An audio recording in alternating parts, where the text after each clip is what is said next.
শেখ হাসিনার ফ্যাসিবাদী শাসনের কারণে শেখ মুজিবের ছবি সরানো হয়েছে। মাহফুজ আলম।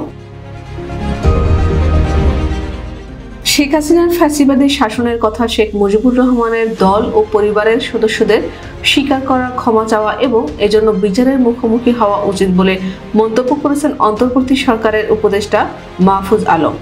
মাহফুজ আলম বলেছেন, কন্যার ফ্যাসিবাদী শাসনের কারণে শেখ মুজিবের ছবি সরানো হয়েছে। যে শাসন মেয়ে করেছেন ফ্যাসিবাদী বাবার নামে ও তার ৭১ পরবর্তী চেতনার কথা বলে। তার বাবাকে দেবতুল্য করা হয়েছিল, কিন্তু জুলাই অভ্যুত্থানের পর বাংলাদেশের মানুষ একসঙ্গে তাদের দুজনের ছবি, মুরাল ও ভাস্কর্য নামিয়ে ফেলেছেন। বুধবার সামাজিক যোগাযোগ মাধ্যম ফেসবুকে দেওয়া এক পোস্টে মাহফুজ আলম এসব কথা বলেন। তার স্ট্যাটাসটি পাঠকের জন্য তুলে ধরা হলো। শেখ মুজিব ও তার কন্যা তাদের ফ্যাসিবাদী শাসনের জন্য জনগণের তীব্র রাগ ও ক্ষোভের মুখে পড়েছেন। তাদের মধ্যে একমাত্র পার্থক্য, শেখ মুজিব একসময় পূর্ব বাংলার গণমানুষের জনপ্রিয় নেতা ছিলেন, যে জনপ্রিয়তা হাসিনার ছিল না। জনগণ পাকিস্তানের নির্যাতন নিপীড়নের বিরুদ্ধে তার নেতৃত্ব অনুসরণ করেছিলেন, কিন্তু ৭১-এর পর তিনি নিজেই একজন জালিম হয়ে ওঠেন। মুজিববাদের প্রতি তার সমর্থন ও পৃষ্ঠপোষকতায় ৭১-এর পর পঙ্গু ও বিভক্ত হয়ে পড়েছিল বাংলাদেশ। নিজের ফ্যাসিবাদী ভূমিকার কারণে ১৯৭৫-এ তার মৃত্যুতে মানুষ শোক ও অনুতাপ প্রকাশ করেনি। তবে শেখ তার ৭১ পূর্ব ভূমিকার জন্য সম্মান পাবেন।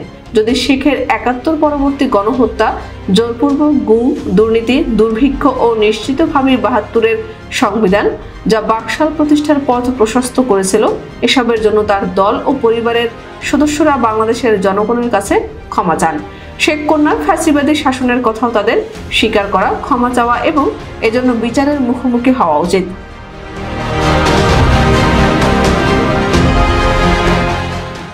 শেখ মুজিবকে একজন ঠাট্টা, বিদ্রূপ ও উপহাসের পাত্র বানিয়েছিলেন তিনি। তাদের আরও উচিত মুজিববাদী রাজনীতি ও শেখ পরিবারের বন্দনা পরিহার করা।